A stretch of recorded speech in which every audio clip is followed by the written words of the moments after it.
I have something exciting to say.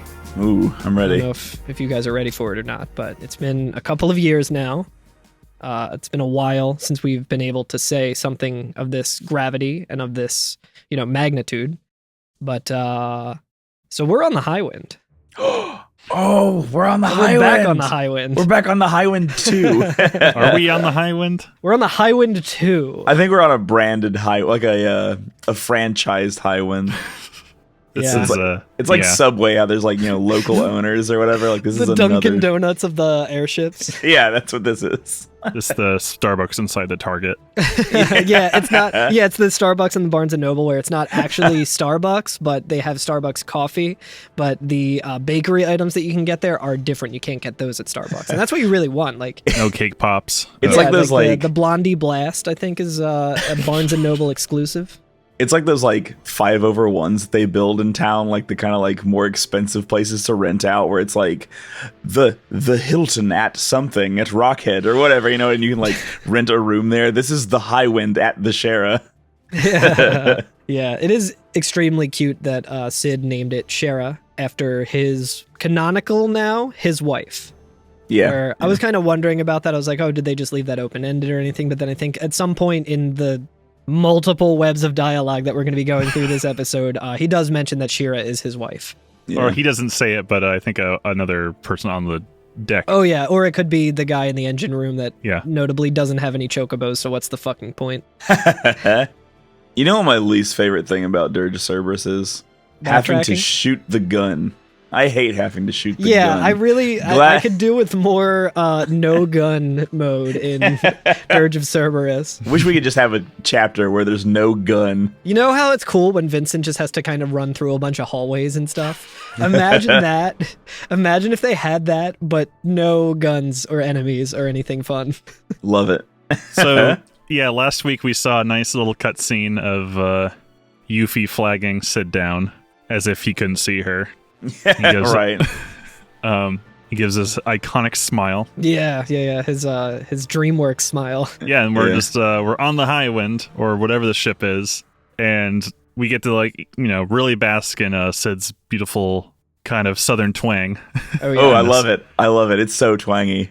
I love it. I wasn't sold on it. I was kind of not for it, both when I first saw Advent Children when I was 16 or whatever, and now. But I'm coming around on it because when I was playing it on stream, my friend Zio was talking about it and made reference of Sid. He was like, they really fucked up by not just having Stone Cold Steve Austin be the voice of Sid. So now anytime I'm just like, yeah, we're going to show those deep brown sons of bitches. We're going to open up a can of whoop ass. And that's the bottom line. I'm just waiting for that to happen. And I'm so fucking here for it. That's so good. Yeah, that would have worked. I think it depends on what Sid is saying, whether or not his accent works. I think his accent works best when he says things like, this is the Every F and FF podcast and my name is Curtis. And that's the bottom line. And that's the bottom line. I'm Stone Cold Steve Carl. Ooh. I'm Alex. I don't know anything about wrestling. Darby Alex. Gotcha. I think when that moment happened where it was pointed out that he could just be Stone Cold Steve Austin, shortly after that, Vincent used the phrase "the big show," or someone used the phrase. I was like, "Oh my god, guys, it's happening! Triple H is going to be here. Gold Dust." Oh, he just goes by his name now. But yeah, we're on the high wind. What is Gold Dust's real name? Dusty Rhodes. Gold Duck. Is it Dustin? Dusty Rhodes is his Dustin father. Rhodes, perhaps. Yeah. I think. Yeah. He's cool. Sorry, what? He is super cool. We're on the high wind? Man, Poro is going to be really excited about this episode, probably, if they're still listening. But yeah, we're on board this airship, and Sid's behind the wheel. He's easily distracted. I love it. I love it. Hey, Vincent! Long time! Captain! Oh, sorry about that. He walks away from the wheel and everybody's like, Captain, what are you doing? And he's like, God. Oh shit. Can you imagine being easily distracted and walking away from the wheel? Surely we would never do such a thing. But it'd be driving with Sid, and he'd be like, hey, let me get one of my CDs out of my glove compartment. And he takes both hands off the wheel and tries to get in there. You just hit the strip on the side of the road that's just whoops. Oh shit. He's got all his appliances plugged into his little DC adapter. What a king. Yeah, so the time that this game came out, we are to assume that there could be one of those cigarette lighters and ashtrays just right there on the dash where his he's using the giant like pirate ship like wheel. Yeah. The ballast, is that what it's called? Maybe. You know, I looked this up the other day because there's one on a Splatoon stage. What? I can't believe Splatoon stole that asset from Dirge of Cerberus. Where does the engineer sit? Ship steering wheel. Yeah, ship steering wheel. Sid should have his own cereal now that I'm looking at him at the captain's helm. Yeah, it's just called the ship's wheel. Yeah, okay. No, that's kind of boring. But It's the caboose.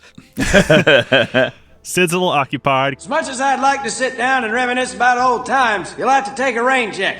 Why don't you have a look around my bird until the meeting? That's so good. He says, take a look around my bird. And like, from here, we have control of Vincent, It's right? like, oh, no guns? Okay. Yeah, no guns this time. The first thing you notice is the giant Highwind emblem in the middle of the floor on the deck, Yes. right? Yeah. Which, with the storytelling, potentially, well, two things. Sid isn't smoking, and it says the Highwind, which makes me think, for Shara, he renamed the ship and gave up smoking. Yeah, that's a good thing. Or I think He was someone like, I had- renamed my ship. Like, it doesn't actually have her name on it, though, so... I think Yeah. it's a differend ship. Somebody does say that it is a different ship, yeah. Unless it is, like, just to commemorate, he, like, brought Yeah. the deck with him or something like that. But the Highwind survived the last game, though, right? They just wanted to upgrade it for this game? The last I game, think- it survives as a jet. Okay. Here's the thing. I think they go into a little bit more detail here about it in some of the dialogue that you can get, where this is a whole different type of ship. This is a different technology that is running this airship versus the Highwind, which is presumably probably Mako powered. Frankly, I hate the narrative crutch that they lean on for this ship. I hate it so much. Oh, it's but we really can get there bad. when we get there. Yeah, it's really. I remember being like, "What?" Yeah, anytime like, and this is like a video game trope that they do too, where they're just like, but like, we'll Imagine get if there. they did something like this with an airship in another PS2 Final Fantasy game. Speaking of the big fucking prize. what's the what was the name of the sphere oscillator? The Sphere Oscillofinder. Yeah, Oh, there dude. is one here, There's isn't just there? one in the middle. I There's saw one. that. and I was- There is one in the middle. There's a Sphere Oscillofinder. yeah. Except it's like one that Bugenhagen has. It is. It is. Apparently can project space and shit that we'll find out later. Oh, interesting. They can watch the Iron Giant on IMAX. Yeah. Or that big intro cutscene to Shinra's history or whatever from the remake. Yeah. Oh yeah. I feel yeah. like every FF7 game needs to have like a hologram like sequence. Yeah. But yeah, much like the logo on the floor that says Highwind, one of the WRO members is a ex Highwind Yes. pilot, I think, right? I think so. Old I think it's friend. implied that the pilot is the same pilot as the Highwind. Now I wonder about But he that. still is figuring it out. Yeah. It's Actually, not yeah, that's- explicitly said. No, I think you're right. And that's what I thought initially too, but then he says something where he's like, "Oh, never saw this button before" or something, and he hits it, and then he's like, "Oh, ignore that noise you just heard," because like an alarm went off or something. Like you don't actually hear the alarm or an explosion or anything, but it's Yeah. implied that something's going on. And I was like, well, I thought he was just talking about what he said. Like, don't tell him I don't know what's going on. Well, kind of thing. it's a Oh, it could be. different ship, and so I was like, it would make sense. And that's the thing, is I Yeah. think it's implied, because you're like, well, that is some learner-pilot behavior, so I Yeah. think that's that guy. He's not used to driving manual. Yeah, he dumped all of his It's a souls stick shift. to upgrade the Highwind to level 99, but now that he's on the Shira, it's a whole different stat. So That's he's got right, different- yeah. It's a different class of ship. Yeah, and it takes a lot more souls to actually level that stat up. I think they're called runes now. All right, I forgot they're called runes in Dirge of Cerberus. So we're on our way to look for a point of grace, a site of grace. That's right. Reach out and touch Grace.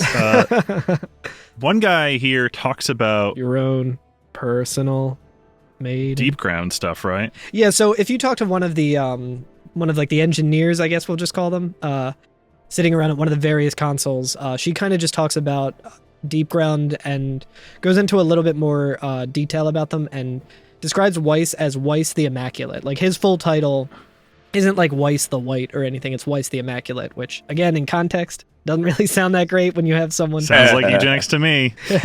Deep Ground Soldiers, a ruthless band of killing machines determined to revive Omega and bring this world to her end. And at the top stand the Sviets, a small group of elite warriors more powerful than the rest combined. Rosso the Crimson, Azul the Cerulean, Nero the Sable, and their mysterious and enigmatic leader, Vice the Immaculate. I think it's worth mentioning that at this point you can kind of just go anywhere and talk to anyone. So like, notes are definitely going to be out of order depending on who we talk to first. I think I kind of just went like clockwise, but perhaps counterclockwise. Yeah, there's a guy who talks about like the history of Deep Ground a little bit. He says, I've been spending time analyzing the data retrieved from the files of former weapons development administrator Scarlet. So Miss Fwahaha, or is it? Yeah, it was Fwahaha. It used to be a medical facility for injured soldier troops. Military personnel would be sent there for care and rehabilitation. Okay. And then devolved into like, laboratory experiments and stuff. That's right, yeah. For madmen content on ignoring all laws of man and nature. And supposedly, this evolution took place because of the existence of one rogue soldier. A man known only as G. G. Which we know is the DLC character from Street Fighter V, who is the president of the world. President G. I think this actually is a tie-in. G is actually, I think, a character in Crisis Core. Yeah, I think you're right. I was like, G's like the main villain in another game, I think. He is also very into the Loveless, because apparently he like quotes it or some shit. That's all I know about him. He like recites lines from Loveless as if it's Shakespeare or some shit. Which is the game with Zack? Is that before Crisis? That's Crisis Core. That's Crisis Core. It's Crisis Core. And What's before before Crisis? Before Crisis is the Turks game for mobile phones. That's the Turks game. Okay, gotcha. Nice. I'm in. Let's go.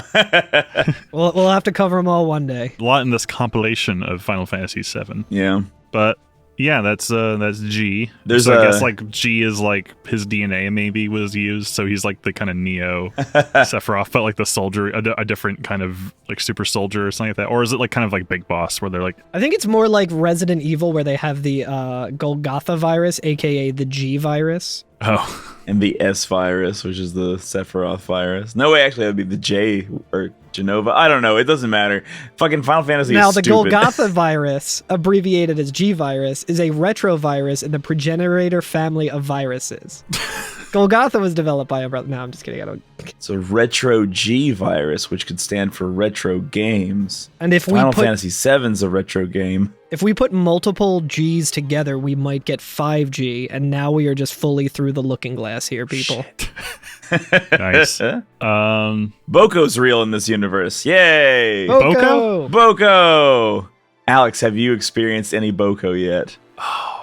It sounds so familiar. Have we had any Boko in any? I don't think we've had season any up to this Boko point? because I don't know if I've experienced any Boko. God, I'm glad to introduce Boko to you all. Man, So Boko is the Chocobo in Final Fantasy VIII and Final Fantasy IX. Is that anything to do with Boku no Pico? wait, is it an 8? Boko's an 8. I mean, I guess there's not really too much in Well, Boko's an 8 if you have the Pocket Station.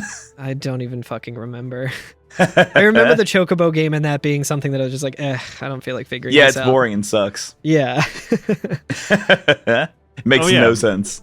But yeah, But this girl talks to you about a Chocobo farm in the grasslands, the biggest stables. So she talks about probably Chocobill's place. Yeah, she says, I kept my new river Chocobo there. He was River Chocobo. he was born just a few weeks ago. I named him Boko. Boko. real good.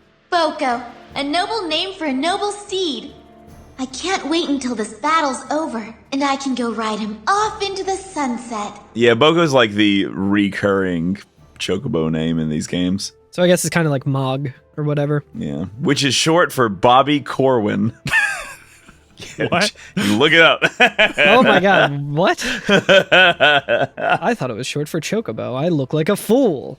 Boko Chocobo. I think it is a Chocobo thing, but It's a vegetarian burger, Boca Burger. Bobby Corwin is the name of the Chocobo in Final Fantasy IX. Okay. That's so good. So, huh. So, God damn, these games are fucking dumb. but yeah, she says, I can't wait until this battle's over so I can ride him off into the sunset. Which, speaking of, the lighting in this on the deck is quite nice. It is. It is. It's like a beautiful golden hour.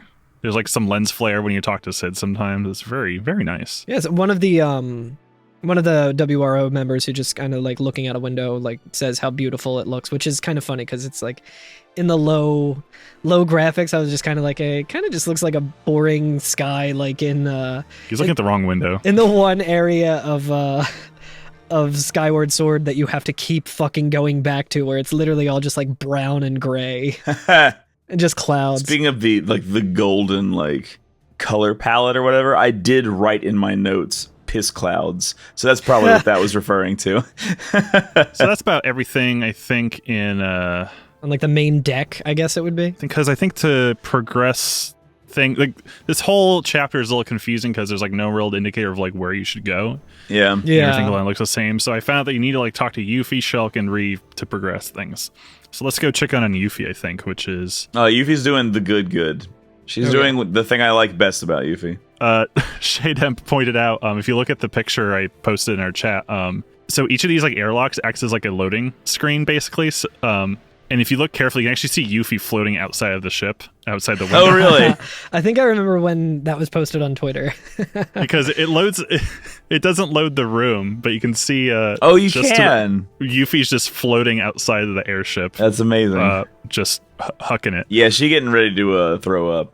She's just throwing up over the side to fall onto some unfortunate onlooker. God, could you imagine? It's like Hans Moleman when he's like, "Oh, you're sure doing your Mr. Sun, you're sure today, doing Mr. your Sun. work today." Yeah. Ugh. Man, I hate airships. I knew I shouldn't have had eggs for breakfast. Yeah, I shouldn't have had eggs for breakfast. Gross. Yeah, she If says, you try to talk Vince. to her again, yeah, she goes, I don't feel like talking much. Yeah, I love that she calls him Vince. Yeah. He's not a Vince. He's definitely a Vincent. He seems like the type of dude who will like kind of be upset if you call him Vince, but not enough. Like he's not going to get into it. So he's not just going to like, say anything about it. Yeah, he's not going to say anything about it. Yeah. So then we can take a right and I think kind of weave our way over to the sickbay.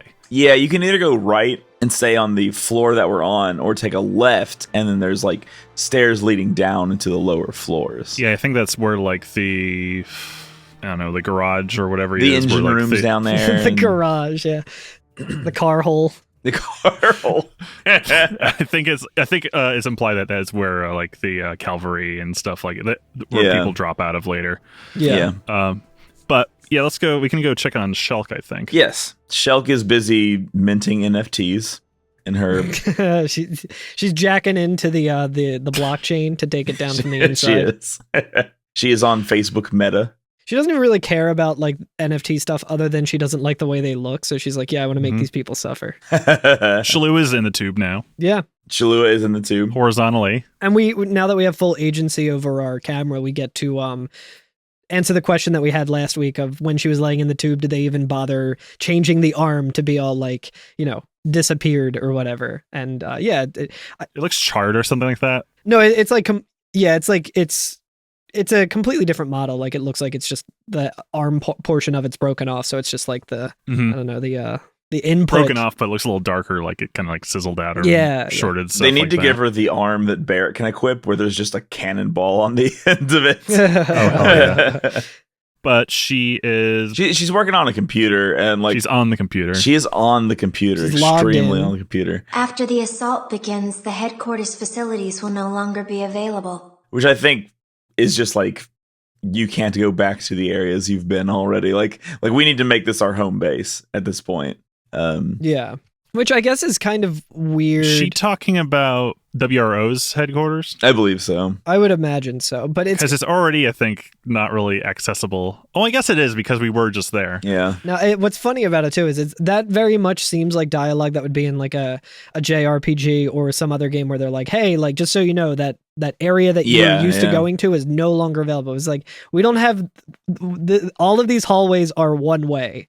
Like we reach to a point in these hallways where we can only proceed forward and never backwards. Upwards, not forwards, and always twirling towards the next chapter. And to think, just a few days ago, I was the one who was in there. No, forget I said anything. So she's showing a little bit of sympathy. Yeah.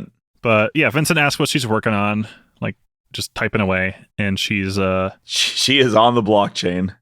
Yeah, she is. I am in the process of modifying this equipment so I can perform a SND, a synaptic net dive. Synaptic net dive. Vincent does the Metal Gear Solid thing of synaptic net dive. Synaptic net dive? Non-fungible tokens. My specialty within the Sviats. While retaining consciousness, I project an image of myself into a virtual reality called a network. Which is like, I think I know what a network is. But I feel like Vincent probably doesn't, though. Yeah, that's fair. Vincent's definitely the type of MF who needs help printing to PDF.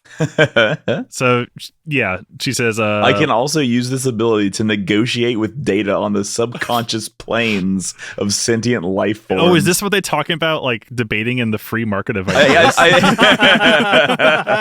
She goes into Twitter and negotiates with data. With data on the planes of reality. Yeah, she keeps going to AOC's Twitter page in her synaptic net dives and saying that she needs to, be a part of the subconscious planes of sentient life forms. And However, this often involves a great risk to my own sanity. Yeah. Yeah, dude, she's terminally logged in. Which going on Twitter and doing IT work would do. For Shinra, the success of S&D project was crucial for the next step in. I seem to have gotten off track. Simply put, I'm creating a personal network terminal within the airship's main control console. Main control console. You know that thing that's not important to the flight of the ship? I'm just going to make that do something else now. I'm going to set up a little LAN party in here. Yeah. Hope you don't mind. I'm like unplugging the router. We're playing Counter-Strike on this. Yeah. Hope you don't need that bandwidth. I'm downloading some shit. Yeah. I also like like that she... one computer on the ship that doesn't actually do anything? The main control console. It's fine. Don't worry about it. Here's the thing that bothers me about this. She says a bunch of nerd shit that clearly Vincent has no frame of reference for or doesn't give a shit at all about it. And then she starts getting to something that Vincent actually would understand and would want to know. And then she's like, oh, never mind. Sorry, I got sidetracked. She's like, yes, when I was working for Shinra, those people that we were fighting, the success of this was crucial for the next step in ... Oh, never mind. Like, what the fuck are you hiding? Like, yeah, I'm curious what that is. I'm sure we'll find out. If it was part of if Deep Ground was part of Scarlet's division, maybe it was like part of the whole, like, I don't know, some sort of thing they were doing with weapons or who knows what. Definitely seems like something that, she's not necessarily proud of and doesn't want to be known, I would imagine. Like, it's some fucked up shit that Shinra is doing. She's like, oh, never mind. Forget I said that. Yeah. Yeah. But it's funny because... What? Nothing. You just remind me of your sister. All like 2 scenes we had together. Yeah. But it's true. Like just her nerding out is very like Shalui. Also speaking in cryptic, obtusely. In crypto, right. And then we can progress even more. We can go to the break room where the vending machines are. Yeah. Oh yeah, the vending machine. The vending machine and the weird like. I guess they're like beds that are also like chairs. Yeah. They look like little individual recliners. They look very much like a sci-fi airship chair. Like I'm sure it looks exactly like the ones that are in Halo. I like that when you walk into this break room in the back of the ship, the first person you can talk to is like, yo, did you look at the ceiling? The ceiling is tight as fuck. And then if you do look at the ceiling, it is pretty tight as fuck. It's made of like television panels that all like change and like show different images and stuff. It's actually kind of neat. And I think this is the guy who's like, isn't this ancient technology that we found wonderful? Yes. We don't understand how it works, but look at this. And I'm like, it's literally just projecting a Windows XP default background. This is it's got bliss on the monitor. It's very soothing. It's my least favorite thing of all time. Not the background. The backgrounds are pretty good. Yeah, my no least one's favorite thing disparaging ever. the backgrounds here. Yeah, I cannot deal with it when people are like, we found this ancient technology. It's not especially important to the plot of the game or anything. Like, it could just be another airship that somebody got or built. Like, that would be fine. Or Sid's had multiple years to, do the thing that he's done, which is engineer new shit. But then again, though, we haven't played the entire game and we haven't played the other games and everything, so who knows? But, like, ancient technology is a thing that many Final Fantasy games and many RPGs lean on, right? They go, oh, ancient technology, here it is. I don't feel like FF7 really ever did that. Like, there were the ancients, and they built some cool shit that looked like shells, and that was cool. Yeah. But there wasn't a lot to, like, make me think that the ancients were, like, also a super advanced civilization or something like that. Yeah, and I guess there were more... like jet planes, right? Well, so, and the interesting thing to me is that, like, and I kind of mentioned this a little earlier, where I would imagine that the Highwind ran on Mako, whereas this runs on something else. And remember in Advent Children, like, we haven't done an episode on Advent Children at all, but at one point Barrett is like, yo, check it out. We found this new type of way to, like, get energy, and it's called gasoline or something. Like, they just, like, start using fossil fuel instead of Mako, which, like, I don't know. Yeah, you're talking about oil, right? Yeah, like, Yeah. I feel like they're just like, yeah, this ancient technology is awesome. We don't fully understand how it works, but it's... Maybe the ship just runs on diesel. Like, that's like the ancient technology. They're like, cannot believe this shit. Yeah. Natural gas? Whoa. Like, I don't know. I guess there was like some ancient technology, because when we go to the Bone Village, there's like that fucking Bone Village. There's that crashed fighter jet. Very ancient. Oh, yeah, that's a good point. But it doesn't look ancient, like ancient, you know, whatever, it doesn't matter. Yeah. I'm splitting hairs here. Weird, little clunky. Maybe we'll eat our words and be like, shit, they clearly mentioned this in a cool fucking way. Yeah, very maybe soon. so. Maybe Who they will knows? come together with it. We'll see. Did we talk about the guy in the engine room who actually talks about like where the ship came from? We haven't yet, but we can. We can talk about it now. Yeah, let's talk about that now. Imagine you didn't go into the back room and instead you went down those stairs all the way to the very end of that corridor. Imagine you just ran past the guy who said that when he was a kid he wanted to be a soldier. So there's a guy in the engine room who says, While this airship is named after Sid's wife, construction of the vessel wasn't performed by the captain at all. To tell you the truth, the ship is not even from this era. It is a relic from a lost civilization. Most of the machinery in the engine room is boxed up in black casing, so we don't even know what half of it does. Oh, no. There's no need to worry. Even though we cannot reproduce the technology, we can still put it to good use. I can almost guarantee there will be no problems. Almost. Nothing could possibly go wrong. so it's just like Sid found a ship and was like, yeah, all right. We'll make that the main one that I personally fly on. That makes sense. The one that we have no manual for, or Yeah. like is not like street legal in any way. Well, no one's car has ever broken down, so I think that they're gonna be fine. They're fine. They're fine. Okay, now pretend that we didn't go to the engine room and pretend that we're back in the break room again with the crazy ceiling tiles.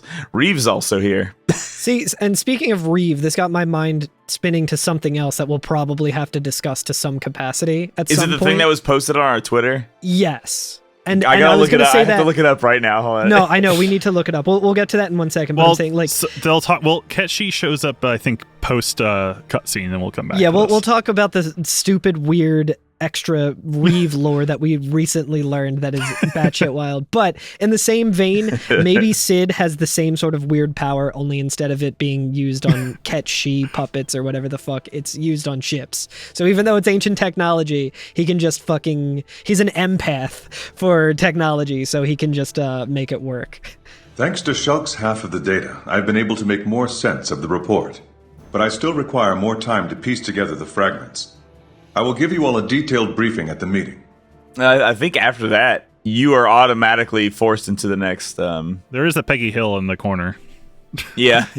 Oh my gosh, there's somebody with the most intense accent in this room. She sounds like she works at a diner. God, yeah. And here's the thing. She sounds like she's in a diner in a Hallmark movie about how the big city is bad and Yeah. to return to conservative values. She's been working at this diner for like 40 years. You know what? The thing is, I actually liked that. I was like, this is awful, and I don't think that this is a good accent this person is trying to do. It's clearly not their accent.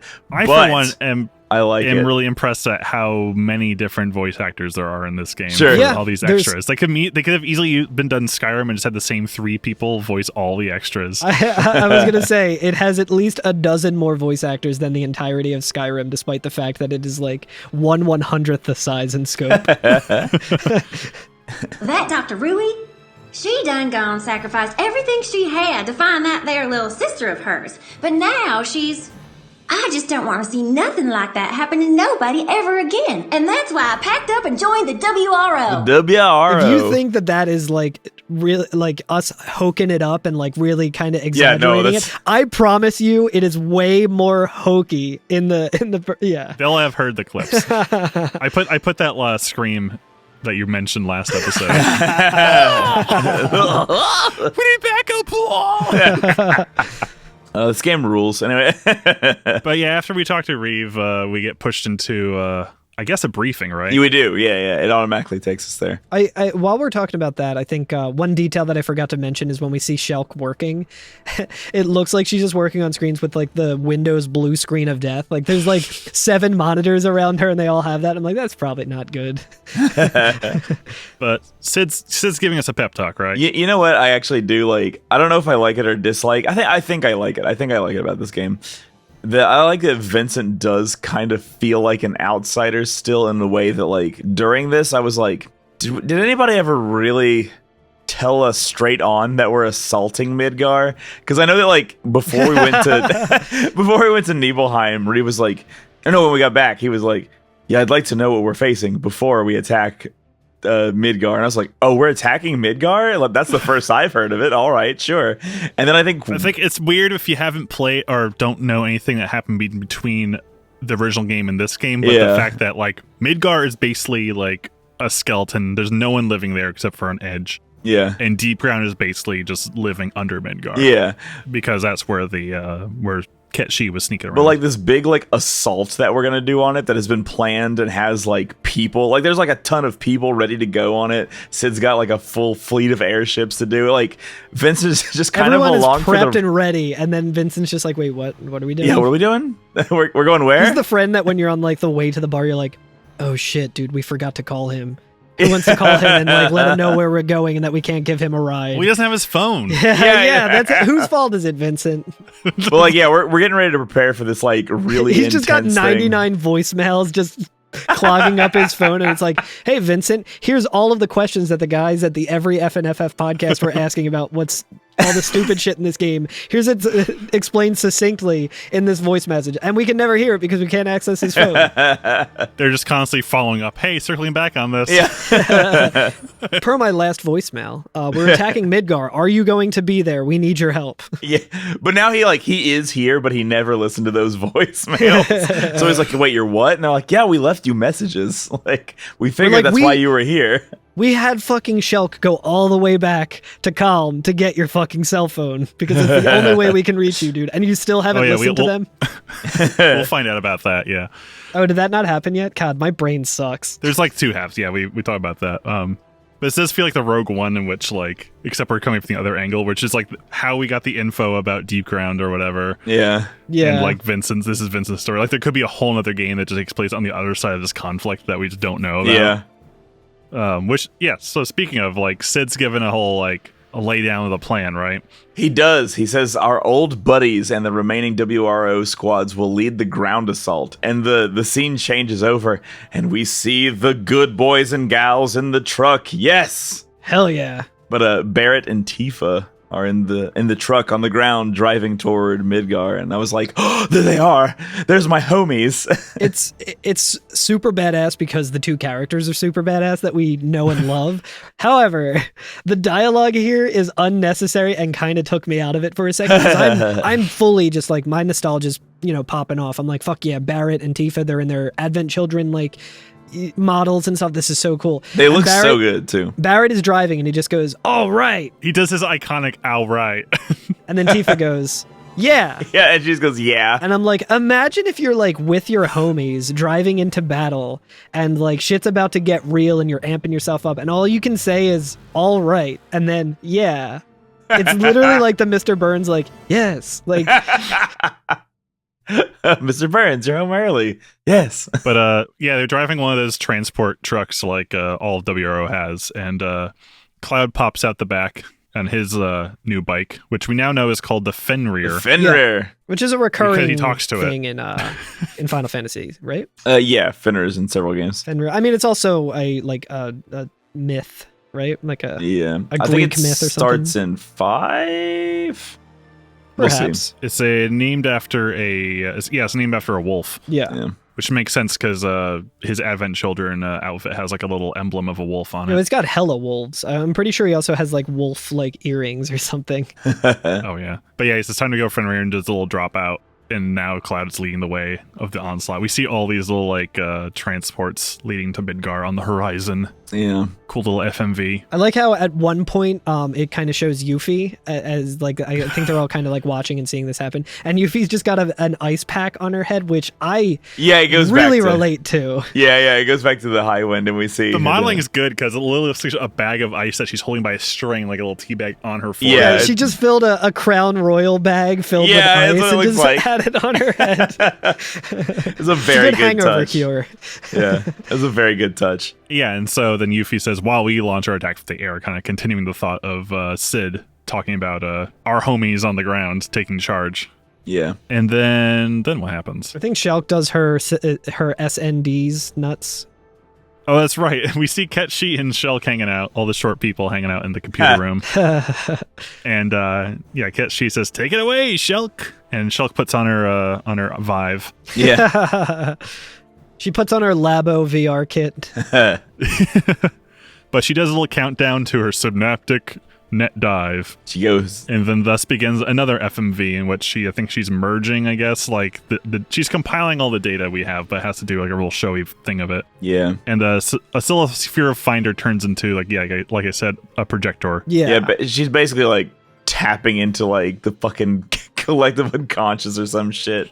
Like, but basically putting all the data together that we've gotten and then giving us the plot of Dirge of Cerberus real quick. Yeah, while everyone was sleeping on the high wind, she put the Elon Musk neuron chip in everyone's brain, that the one that kills all the monkeys. They all causes them suffered extreme terribly. suffering, Yeah. and that's how she's able to project this scene to everyone.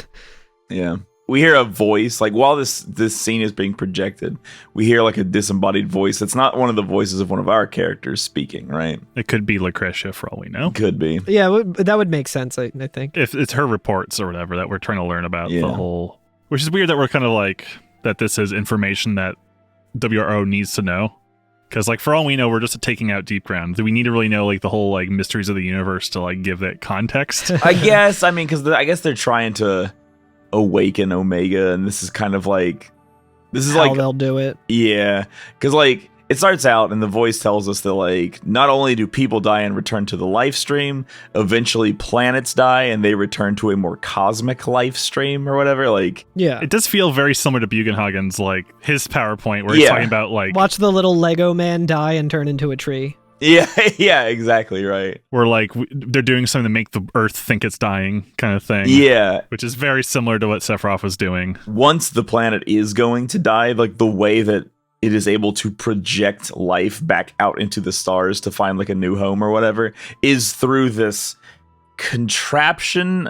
It doesn't really say it's like a living thing, but it's just an effect called Omega, right? And what Omega does is it realizes the planet's dying, gathers all the life stream into one point, and then shoots it off into space to continue its cosmic journey, right? And I called this in my notes, I called this Omega and Chaos's bogus journey. So this is like them shooting out into the void. That voice stops, and then Shulk's voice comes in. So Shulk is also kind of speaking to us, right?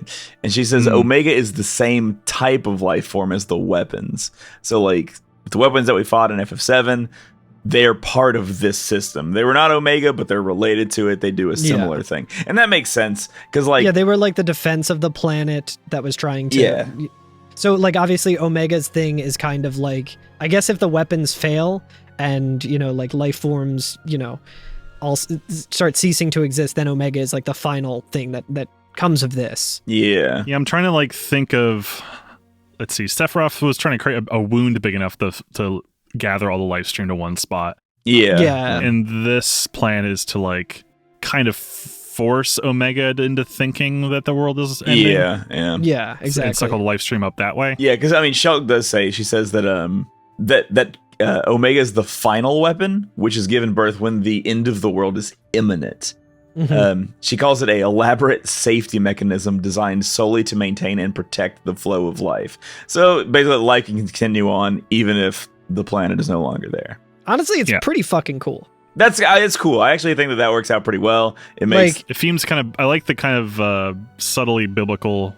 I don't know. I can see like the cultish vibe of like wanting to restart the Earth or something somewhere. Yeah, right. They're basically building an alarm clock big enough that they can finally wake up Cthulhu. That's right.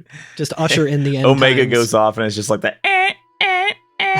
We're hoping to God Cthulhu just hits snooze. Yeah. Yeah. Reeve says, however, Deepground is attempting to awaken the beast early.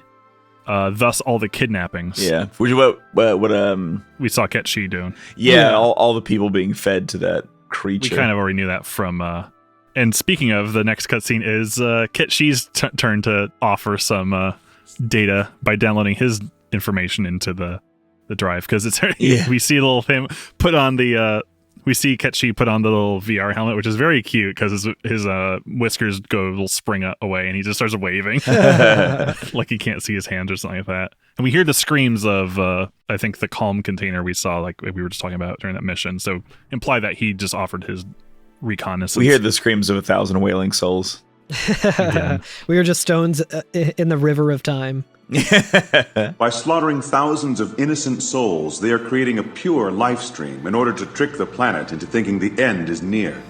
Yeah, why those conniving? Yeah, I don't know what this Weiss character is trying, but he's crazy if he thinks we're going to let him get away with it.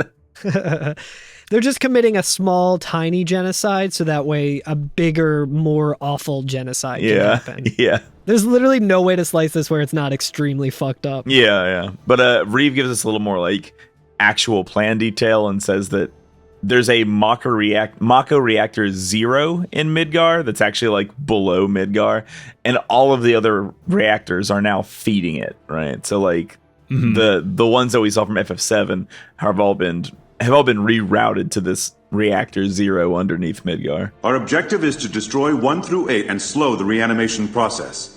Which makes sense. Would blow up the other ones and then fucking Avalanche. Yeah, Avalanche was right. Yeah, they're much more effective this time. Yeah, mission details for each squad we relate separately. And then Sid says, "All right, we still got some time before the big show. You got anything that needs attended to? Do it." And then we're back to wandering the deck. Yeah, he basically gives us the like, hey, here's the point of no return. You need to go do anything in the game you want to do before this, but this is Dirge of Cerberus, so you can't. You can't go back and do it. Yeah, you can't go back and blow up all of those T-virus containers to unlock the If this was memories 10, or you could whatever. like go to Yasila Finder and have him land anywhere you wanted. We could go fight Omega right now in the Omega ruins if this is 10. That's true. Yeah, we could go we and... have to know the coordinates. Yeah, that's true. true. Which you can find by going to google.com. I think there's some good dialogue here, like optional dialogue with Sid. I'm going to see if... This is when I took some time to talk to Sid, yeah. Yeah, and a lot of times too, when you talk to the like party members that you can, it's worth kind of just talking to them multiple times until they start repeating themselves. Just because they do have some pretty good dialogue. Yeah, this second half I saw like make sure you talk to them at least 2 times each to progress, because it gets really confusing of knowing whether you've tricked the next like event trigger. Yeah. But I started with Sid because we're up front here anyway, and he's just saying, Vince, don't worry about those reactors. We'll take care of them. You work on those 4 wackos. Those Listen, wing Vince, nuts. you have a boss rush. We'll do everything else. We'll do all the climactic stuff. I don't like letting you have all the fun, but I can't leave my baby here alone. His baby. Cloud and the others will be shutting down the power, and there's no way we're letting Yuffie go down there by herself. I like that they're still kind of watching her out for her because she's the youngest. Sorry, buddy. Looks like from here on out is Vince versus the Spheats. Vince versus the Spheats. Well, at least they do kind of like. I didn't mind that because I was like, oh, okay, well, I know kind of what to expect now. Like that will be what the rest of the game is. The 4 wackos, the Warner brothers, and the Warner sister. Yeah, Rosso. And then he says he is referring to Ketchi and says Kate. Yeah, he does say Kate. Yeah, so this is what I was thought, like he's an unreliable narrator because he says Fiat, so I'm not sure if he's actually saying Ket properly. Yeah, I'm sure he's not. Yeah, but just look at Kate. I mean, Reed. When the hell did he become so important?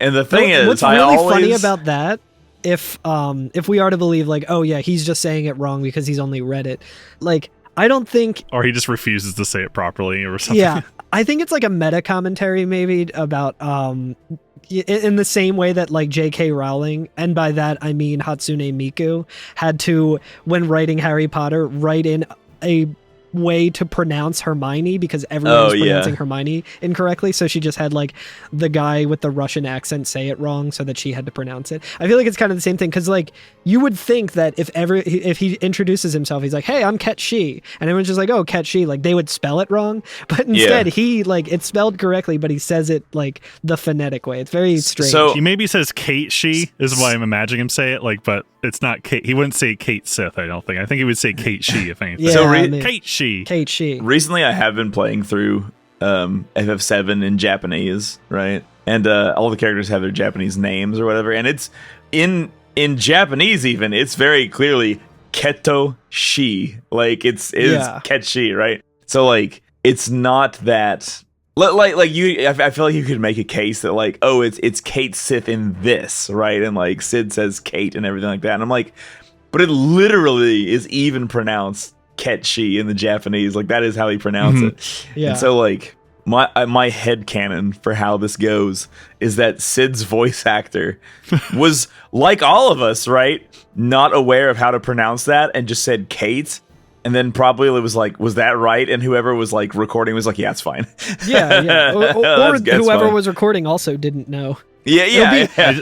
I think the perfect place to leave this is it's going to be interesting to hear how they pronounce it in the remake, because they actually are pronouncing things like the canonical way, whatever canon you think matters. Like, I know, like whether you like it or not, whatever the canon is will be the canon in the remake. Like I fully let it go, right? Like it's fine because like I think that after we learned about the Final Fantasy VII speedrun skip, you know, I feel like there's not a lot of like in the remake, Aerith is clearly Aerith. Right, yeah. Like TH, but there's no TH sound in Japanese. It is an S, and so it's like, oh man, can you trust any of this game to get itself right, like at any time? Like, so you just have to go with it. Well, Batman says Eris. Yeah, that's true. Goddamn. He was also Cedric in that very movie where they had to pronounce Hermione, so, you know, it all comes together. Also, fuck J.K. Rowling. That character, Hermione. Hermonian, yeah. The Wretched Harmony. The Wretched Harmony is the canonical pronunciation. But, yeah, Ced brings up an interesting question, which is like, all this you see around you, everything here, he put the gil up for it. Of course, that's on the condition I help him save the world. What I want to know is where he got that kind of cash. Yeah. Which we can learn more about. The mystery thickens. But the flavor text thickens as well. Because if you talk to him again, he just says, when all this is over, how about we grab a couple cold ones? Just like the good old days, huh? Even Shira's worried about you, and you know how she gets. Counting on you. Yep. And then he repeats that last one over and over. Yeah, which is, that implies that at some point in the past, Vincent and Sid have been cracking open some cold ones. Perhaps with the boys. The two oldest of the crew. I could imagine, like... Is Barrett older than Sid, I think? Barrett is older than Sid, yes. I could imagine when, like, you know, we're doing the events of FF7 and I have, like, Tifa and Red in my party. Like, the rest of the party is just at Turtle Paradise or whatever. Yeah, they're just cracking... And it's like... Sid, what the fuck are you doing, dude? You have to drive. And then it's like, no, I got this lackey that I can have drive instead. He's level 1, but he'll be fine. It's very good. Before we continue, y'all want to take a break? Let's do it. Yeah, sounds good. I'd like to break both of my legs. Yeah, just like old times, we're going to crack open a couple cold ones. And that's the bottom line.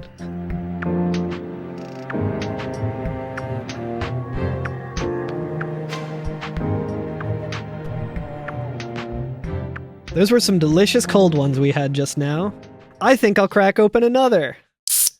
Ooh. So I should have done that during the break, because I've been sitting here the entire time we were recording trying to crack open this delicious Polar 100% natural seltzer, black cherry flavor.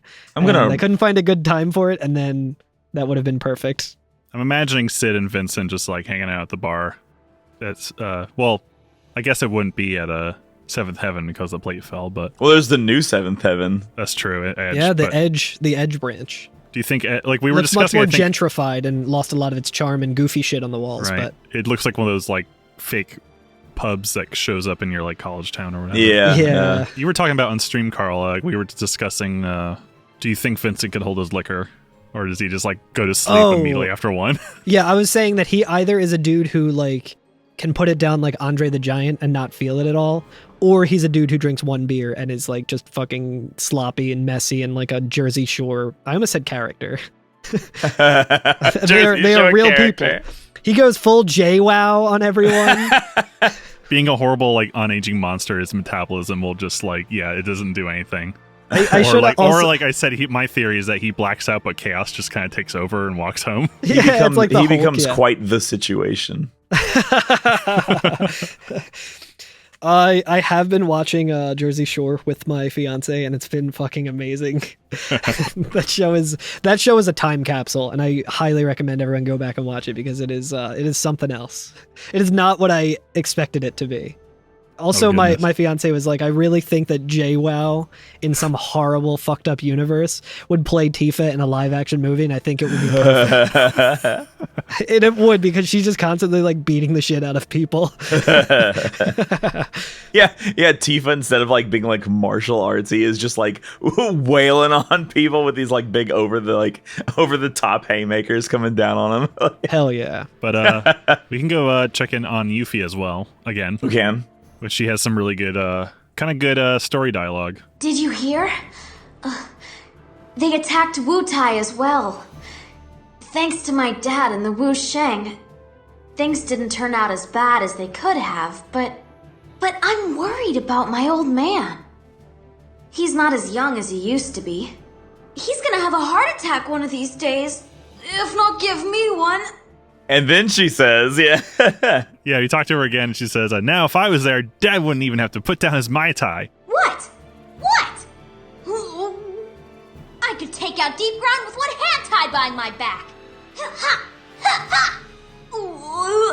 And then she does her little iconic shadow boxing. Yeah, and then starts like almost throwing up. That also made me think. So, I also wanted to mention this a little earlier. What drink do you think Vincent gets at a bar when he goes there? Because, like, we know that Yuffie's dad gets a Mai Tai. We know that Sid is a cold one type of guy, so he's probably cracking open a Coors, you know? With Vincent... Yeah, we know Vincent has drink? He does Red drink wine. And calm. Yeah. It could be a special occasion, like a sangria or like a... I don't know. I think that Vincent is definitely the type of motherfucker who goes up to a bar and asks for absinthe. Yeah. And then they hand him like the spoon and the sugar, and he's just like, "What the fuck is this?" I was just doing it because it looks cool. I feel like Vincent would not be fun to go drinking with. No, absolutely not. He would probably just get really sad and start. He would get really sad, lamenting about Lucrezia and his sin, and like kind of confrontational, but not like rowdy bar drunk fight confrontational, but enough that you could get him into a fight. And he'd be like, oh, I hate going anywhere with mean, you know? Yeah. He would just be mean to you, and you'd be like, why are you like, I brought you here. I drove. Like, yeah, you're like, dude, I'm your friend, and you're saying really fucked up shit that's really hurting my feelings, and you can't just write this off by being like, oh, I was drunk, dude. Yeah, it's exactly. This is maybe why he's calmed down a bit in modern times. Maybe him and Sid have had some time to kind of chill out a bit. Dude. Maybe that's why nobody hangs out with him now, and they all had to find where he was. Yeah, he was detoxing. Detoxing with wine. He refuses to unbutton the top thing, so he's just constantly spilling all over himself. His stupid high collar. Yeah, he has to pour it. Yeah, that's why it's red. The collar. That's why he only wears red and black. Yeah. Doesn't show stains. Imagine, he pushes his lower jaw out like to catch it when he pours stuff in his yeah, like Popeye and spinach. I feel like Cloud would drink like Red Bull and vodka or some bullshit. Yeah. Zima. Tifa is classy. She would drink Zima. She knows when she needs to drink, she has to go for a refreshing citrus beverage like Zima. I feel like there's no mess hall in here. I guess there's the the vending machine, but there's like really no place to eat in this place. Eris would be like the Pabst, because she's like... You're goddamn right. Like, I don't want to say, like, low class is not the right word, but she's, like, down to earth enough. She's working class. Working class. She's working class. She dresses kind of trad, but she's, like, super, super punk. Maybe, like, a red stripe. Yeah. Yeah, she's, like, the stuff you'd drink at, like, a punk show. Yeah. She shows up with her own 40 of Old English. Red goes to the bar and just has like the little red dog bowl full of water. I don't think Red is in this game also now. I just know that you mention it. Or Red starts drinking some kind of alcohol and then Cloud's like, what have you got? What did you put in your mouth? Show me. They have to make him throw up so he doesn't die. He's a baby. He's a young little 50-year-old. Yeah. Drop it. Yeah, I guess Red's the oldest one, right? I guess Red is the oldest one. But yeah, we can go check on Shulk again. She's a little woozy from her synaptic net dive. That feeling when you're jacking in too hard. But yeah, she's just being sleepy. But yeah, she's like kind of opening up a bit. This feeling, is this what you meant? By doing something for someone you care about? It seems so. Dr. Crescent's data has begun defragmenting within my mind. I can see many different images. Images she experienced with you. Yeah, I think that's actually kind of an interesting plot device here. I think this is actually actually good writing. Well. Yeah, I think I mentioned this like a few episodes ago. We're like, oh, her personality is kind of littered with Lucretia. So of course, the more of that report we get, the more of Lucretia is probably gonna be coming out. Yeah, and they could have easily gone the route of just being like, oh, well, we cloned Sephiroth, and before she died, we also cloned Lucrezia or something. Like, they could have easily done something that didn't work, but I like how they went like, oh, okay, so what were the stakes in Final Fantasy VII, and how do we kind of like top it without trying to eclipse it or anything? It's like, okay, well, what about the weapons and all of that shit? But we do like a bigger weapon, and it actually makes sense. Yeah. When, like, it adds to the lore instead of just being like, you know, like, they're good at that. And it's interesting the way they kind of amplify the stakes without seeming too over the top. Yeah, too over the top, or like trivializing the original. Yeah. Instead of like, so like, I guess the way it works is that the original weapons were kind of like the hall monitors. They're the ones kind of clean up the mess. The live stream is going to heal, but they want to awaken Mega because like it's like, okay, this is like a last this is like evacuate the planet. Yeah, if it was like an anime, that would be the student council president. I like that like they put like this whole idea about like Lucretia coming back to these memories in a character that's very like emotionless, and so like she's like struggling with her own like, is she even human if she doesn't have any of these like emotions or whatever? But inside of her head is a very, very like emotionally powerful consciousness, right? And so she's kind of like learning it from there. I think it's kind of cool that she's kind of, it's this weird merging of like I don't know, emotional stories, because you have Vincent trying to like figure out stuff that he's missing out. Like he's trying to kind of piece together what's going on with Lucretia, because he's hearing these voices of her, but then as well with Shulk, she's learning to feel again, right, and starting to feel for the people she cares about as well. But all these things like kind of making up for lost time, is like both of them are kind of going on the same thing. They were both experimented on. They were both lost their humanity to some degree. Yeah, it works out. I never really realized that until like just now, that like how similar Shulk and Vincent's kind of story are. Mm-hmm. Yeah. It's cool. Yeah. It all comes together very nicely. But yeah, well done. Yeah, good job, everyone. Who would have thought that the people who wrote Final Fantasy VII would be able to continue writing good stuff? Not me. But yeah, so Reeve, right? We haven't talked to him. Oh yeah, yet. I wanted to ask you guys how your scene went for this. Oh yeah.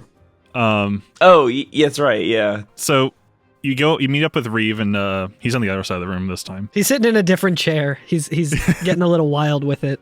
Yeah, Vincent says, so no costume today? And Reeve is like, haha, headquarters was pretty much destroyed by the Deep Ground forces. But I was able to salvage a few things. And for you guys' playthrough, what did you get? I got number 5. Number 5 is alive! Number 5 is alive, yeah. That's what you got? Yep, which is a quote from a movie. That's a Short Circuit. Short Circuit, yeah. Do we know how many of those there are? There are 3. Oh, nice. So this actually depends on 2 factors that we realized because of Shade Emp. How you did in running to rescue the commissioner while WRO is being under attack. If you take longer than 70 seconds, I think only Reeve will come out. Oh. It's like, don't worry about me. But if you take too long, Ketchi will not be there. So you lose a Ketchi, basically. Which and then if you were discovered during the Metal Gear Solid stage, that will count as another strike. So you can lose up to 2. Okay, so you could get number 4. No, because number 5 is alive means you got both. Oh, I got discovered. Oh, I didn't die though. I got discovered. But I got discovered, but I didn't die. Okay. Yeah, I think that was it. You gave up. Okay. So it's number 5, number 6. Number 6, ready for action. Number 7, nice to meet you. I got 7 because I died a few times. That's the best. Well, 8 would have been the best one, but... No, wait, I got 6 because I actually was able to get to the commissioner in time. Gotcha. That's pretty sick. It's a cool little Easter egg that, like... Yeah, I didn't realize she didn't mention it, but, like, because, like, there's really no indication that would affect anything later in the game. It's just like, this seems good. That's like almost Dark Souls level of just like, oh, well, you did this thing with this NPC slightly differently this time around, so you get something kind of different. There's so many little details in this game. I hate that, like, this chapter and the last chapter I've had to been like, damn, this game is actually good. Like, I know, it's good, I hate dude, that it's I've good. had to, like, come around on it and be like, yo, it's actually, like, worthwhile. Like, very well made, thought out. Yeah, Vincent just, like, up and asks Reeve straight up. He's like, who's giving you money to back 1, this where's the offering? 5? 2, give me the 5. It's like, actually, I'm not sure. Once again, like, Sid and, like, Reeve are like, I don't fucking know. Like, it seems to work out for me, though. Yo, money's is money's. What do you want from me? If it don't make dollars, it don't make sense, okay? I've only met with a representative. However, the WRO is crucial for this planet's survival. I'm not concerned with the reasons this person has for helping us, as long as he continues writing the checks. Though, I have a feeling it is probably someone who believes he is in debt to the planet. Is this Rufus? Is it Rufus? It's gotta be, right? It's because of Advent Children where he, like, kind of needs help from Cloud. I'm guessing it's There's- Rufus. Yeah, we like- haven't talked about Advent Children on the podcast, like, or done an episode on it. But can I say, You've already mentioned in the first season that Rufus, like, implied that Rufus is dead. I but he actually isn't. hate that I he is fucking not. hate it, I too. hate it so much. That is like, after saying all the good things about this game, like a couple seconds ago, I hate that. That is awful. Well, yeah, and that's not exclusive to this game. You know what I mean? No, Like, that's no, like no. an Advent Children kind of retcon sort of thing. If you want to call, I mean, it's not, again, whatever canon they decide is canon. If you haven't seen Advent Children, this is kind of like a mysterious thread. Like, ooh, I wonder who that is. And Yeah. it's a mysterious thread that we could be completely wrong about, maybe. But yeah, that's maybe, but the it only doesn't thing stop that my makes sense. hate for that. Alex mentioned it. He was like, "Is it Palmer? He's the only one who survived." And I was like, "No, it's probably Rufus." Like, Yeah, because I like, mean, I guess Palmer's still alive somewhere, but what the fuck did he do? Like, when Diamond Weapon blew up fucking, like, the Shinra Tower, did he just, like, duck and cover under his desk? Did it work? Like, Yes. it destroyed the apathy node in his brain, and now he's an empath as well. now he's good. He's good and based. It blew up the whole tower. What I find less believable is that would have made him, like, come around. Yeah. Even if he did survive, like, well, I learned my lesson. I need to make it up to the planet somehow. Yeah, what the fuck did you were all excited about it when it happened. Like, you were like, oh shit. Reaping and sowing? Reaping? Hell yeah. Sowing? Oh no. Yeah, my God, do I love reaping. But dear Lord, don't make me sow. I just like it's so poetic the way they take him out in FF7, and then they're just like, nah, fuck that, actually, he's alive. What? God, imagine if the writers of Final Fantasy VII would have something as like final as a death, and an emotional one that is like has a lot of gravity to it, and then later on down the road they're just like, yeah, that thing that really made you feel, you know, a certain type of way. You're talking because about of a Ketchi again, right? Yes. Instead of having that be a thing, they're just like, oh no, everyone's fine actually. Yeah, I would hate that shit. I would be very mad about that sort of thing. So we're on the high wind. Ketchi says, Vincent, you should probably get some rest. Things are going to get really... I can't roll my R's. Really nutty, really soon. Really Nutty. nutty. I did write down really nutty in my notes. Things are gonna get really nutty really soon. It's just gonna be like a almond joy. Almond Really joy? nutty. Yeah, that's the one. Yeah, it's got nuts. It's got a nut. Candy bars. Y'all remember that? So this is, I think, the trigger when we have to go downstairs, which will trigger the next sequence. It doesn't force us to go downstairs, but just walking around from now on doesn't do anything until we go downstairs. Right. And this was really confusing. Like, what am I supposed to do? Like, there's no like beacon of. I really wish there were like waypoints on the map just for this one section to let you know, like, okay, you've exhausted everything there is to do with this person. Like, I didn't know there was second lines of dialogue. I had to tell Carl, like, don't turn around. You're gonna have to walk all the way back to talk to Sid. Yeah, which I probably didn't even listen to because I was just like, oh well, I want to see.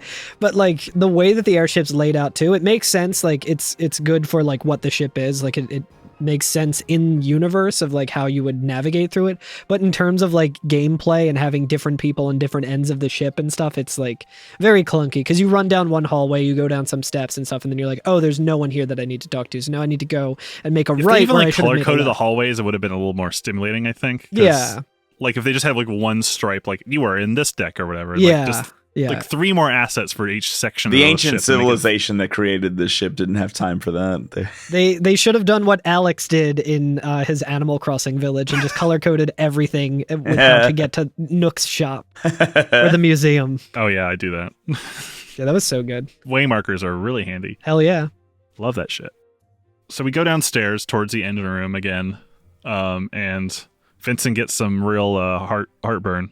Yeah, he does. Yeah, he doubles over. There's with a weird little sound effect that happens every time. It's like an actual like pang, like psst, you hear like it's almost like he's getting like hit with a trank dart or something.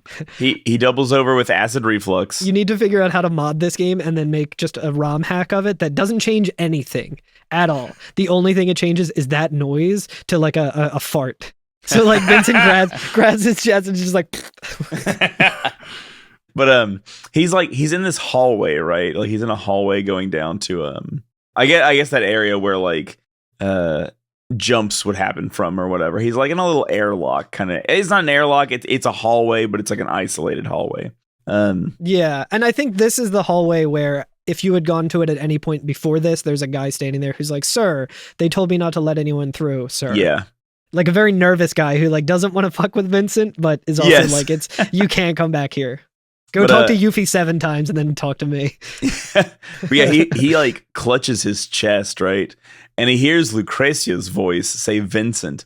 And he starts like kind of glowing red and he looks around and there are WRO members wandering the halls. Like he looks back through the hall and sees like... And they're also lost. Yeah. Oh wait, no, they're not. They're someone else says earlier does say they can't make heads or tails of those Yeah, stories. no, they're just like talking about some dumb shit. They're just like laughing. Yeah, they're just like, are you worried about the assault? And they're like, no way, we'll be fine. We'll be fine, it's fine. Which is absolutely what someone who is not gonna live says. I would say, yeah. Conspicuously, they're wearing a red shirt. And I was like, oh shit, is Vincent gonna turn into chaos? And kill everyone on the ship. And then fucking kill everybody. And we're seeing like his first 2 victims, right? Or whatever. Oh no. Because we know he doesn't have the proto like materia now, right? So he can't control it. Yeah, his whatever equalizer. Yeah. But he does like reach out his hand to his vision of Lucretia in the engine room, and you see that his arm is Chaos's arm. Yeah. It's pretty sick too. When everything kind of first gets the red Instagram filter over it and he starts like freaking out, you actually see him slash the wall and put a huge like claw mark in it. Yeah. It's cool. I actually wrote in my notes for that, oh shit, Sid's gonna see that. Like, I didn't even notice that. That was an antique. He's gonna come down here and be like, who did this to my wall? The shit's vintage, bro. Yeah, I didn't notice that at first, but like in a little bit we see that claw mark still there. Obviously, it wouldn't just disappear. Or maybe it would. Who fucking knows? because he's like, is this a dream or something? And this is presented all in first person from Vincent's perspective. Yeah. Hell yeah. But Shulk walks by because she can kind of tell that she's a little concerned, not too concerned. But yeah, she just keeps walking, which I'm not sure what to make of that. Yeah. And thus begins another big ass cutscene. Yeah. Well, yeah, so I was just going to point out that before we begin the cutscene or whatever, that like while Vincent's kind of freaking out or whatever, Shulk sees him and she just turns and walks away from him. Like she sees what's happening and doesn't like offer to help or anything. She's just like off with her own machinations. And I thought that was very interesting. She's like, yeah, interesting and relatable. Yeah. Because like if I'm at work and I'm like, in between tasks or something, I'm at the office and then I walk down and I just see someone like spill their coffee everywhere, but they didn't notice me and they didn't see that. I'm not going to be like, hey, let me help you out. I'm just like, gonna disappear. They'll never know. I'm gonna just dip into the server room for a bit. You count down from 10, like, well, the window of helping is closing rapidly. I need to make a choice before it's too awkward. So, sometimes the kindest thing you can do is save them the pain of embarrassment by you being there and just. I'm 9 and or 19. I don't make enough for this. Not 9 and or 19. It's like Master Shake and Aqua Teen Hunger Force. I am 30 or 40 years old, and I do not need this. God, that actually can be Shulk. How exciting. We have so many characters whose ages are something parentheses something in this game. Sorry, go ahead. This is my legal age. My birth age. And Sid says, Okay, dogs, it's time! All hands to battle stations! I do like that he's saying that in terms of like, like dogs, like, war dogs, like woof woof kind of shit. But like with his Woof, twang, woof it sort of sounds shit. like he's saying dog, like in the Snoop Dogg sense. Dog. Like the D-O-double-G or the D-A-W-G. Dog. But yeah, we see the screen goes to the outskirts of Midgar. We see the Spheats kind of standing on the outside of it. the Warner Brothers and Warner Sister. That's right. They're looking at kind of like seeing the airships and the trucks approach and everything. And Azul says, a simultaneous attack from land in the air. I think they may be serious this time. And Rose is like, oh, they'd better be. I've been so bored lately. And then Nero's just all like moping. He's like, His awakening is near. Let tonight be the final chapter. the awakening is near. And like, I don't think I would want to hang out with Nero. No, absolutely Nero not. has such I don't know how to place his accent where he rolls his R's, but he's like English. His awakening is near. Let tonight be the final chapter. Very, very theatrical. And he's still in this kind of weird straitjacket. Then Love Will Tear Us Apart starts playing like while Nero's on screen. Like, I don't like his diaper hat. his fucking diaper hat. His jockstrap hat. Yeah, he's no jock energy though, that's for sure. No, absolutely not. That is a good song though. I'm gonna go listen to that after the podcast. What's that, some jock jams? Love will tear us apart. Oh, that is not a again. jock jam. That is just a straight up jam. That is just a straight up jam, no matter who you are. So thus begins a very cool sequence. We're in the hangar. Everyone's getting hyped up. Everyone's doing stretches. Some WRO members are even doing squats. And we hear Sid over the loudspeaker. Listen up, because I'm only going to say this once. If any more of you are killed by those punks, I'll drag you back from hell and kill you again. Which is great. That is That's really good. so good. You really want to piss off those SOBs, then why not try living? That's what this war is all about. Living. Living, love to be living. If you live, everybody behind you lives. If you die, they die. Which I like that. That's kind actually of a like pretty good advice. Like, Yeah, it's really good. literally and metaphorically, I think is like we're trying to save the next generation as well, not just Yeah. like the people literally behind you, but the people who will be following. yeah, right. You got that? Now go kick some deep ground ass! Everyone cheers, and I think this is when Vincent. Vincent gets his cell phone back, Yeah. which is really silly. Like, so we're back in like the break room. Reeve and Vincent are there, and Shulk walks up and hands him the phone. What's this? Your phone. I retrieved it in calm. So she actually like the building that blew up in the first cutscene. Shulk went to that building, got his cell phone, and now has it. She has been through his browser history, and she is upset. This was pre-phones having browser history to any kind of like functional meaningful level. degree, Like you yeah. could do that, but Remember mobile versions of sites that were like 100 pixels wide and shit like that? yeah, it was bad. But she did happen to go into his text messages and just see every night at 3 a.m. he would text a number labeled Lucrezia and just say "you up." He tries calling and says, "I'm sorry," but the number he's like, "I'm sorry." I'm sorry. The number you have dialed. Don't be sorry. Why are you sorry? That's so good. But yeah, so she's modified his phone to contact her personal terminal directly, which I is think that means her VR phone number. yeah. I was gonna say that's just how a phone works. You don't have to modify it for him to be able to call you directly. You could just also have a phone. Like if she was able to what they modify. do. If she was able to modify the main computer to work as a like VR synaptic lawnmower man machine, Yeah. she could have easily found another device to work as a phone for him. You know, it's just she's like She's like, I've modified your phone so that you can dial a number and then speak directly to somebody on the other end of that number who also has a terminal to speak into, much like a phone would do. Also, I got you Angry Birds. This one, it does have Flappy Bird on it. It's one of the very few who still have it. I have also modified your Wii so that you can now play emulated N64 games on it with much less latency than the Virtual Console. Did we mention what number it is that he has to dial to get in touch with Shulk? #VIN. #VIN. Love it. Love it. Wait. Oh, it's like I thought it was like a VIN number. That's what I thought too. That's what I thought too at first. What, like a vehicle identification number? Yeah, but yeah, not short for Vincent. No, it's short for Vince. Yeah, that's all. Why would you dial VIN to get Shulk though? Yeah, that's a good question. It should be S each. Well, I guess it would just be she, but... Wait, is there a Roman numeral for N? Because maybe it's not VIN in that respect. Maybe it's a number. Oh. Who could say? Surely not I. But she says, from this workstation, I can perform a synaptic net dive into almost any network system in Midgar. Very handy. I may also help guide you into deep ground. I'm not gonna lie, I liked that. I was like, oh shit, she's gonna become psychic. Like, she's gonna be like our thing that opens doors and shit when we can't open them. She's her eyes dive in the sky, into them and open them up. Yeah, I better never have to use a fucking key card ever again in my life. She's our Otacon, but useful. She is fully hacked into the mainframe. And she says it's not what you think, right? After she says, I may be able to help you. I may be able to help guide you into deep ground. And Vincent kind of like looks at Reeve about it, and he like is like, oh. But yeah, and so she says, it's not what you think. By monitoring your movement, Dr. Crescent's data fragments are restored within me. I'm simply providing this service for my own benefit. So she's a little tsundere about it. Yeah. It's not like I want to or anything. Yeah. I'm helping you because it helps me. I'm not doing this because I care or anything. Jeez. And yeah, like Vincent does say, he's like, I don't even say anything. And she becomes flustered. And she's like, anyway, my resources are limited. Don't expect too much. Don't expect too much, Baka. Baka. And thus begins the kind of ongoing thread of saying, I'm counting on you to Shulk. Yeah.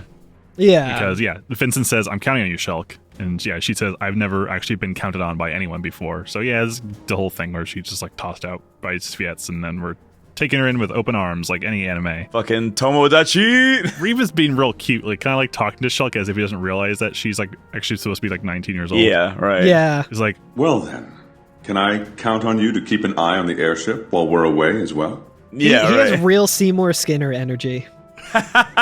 God, he does. Oh, children.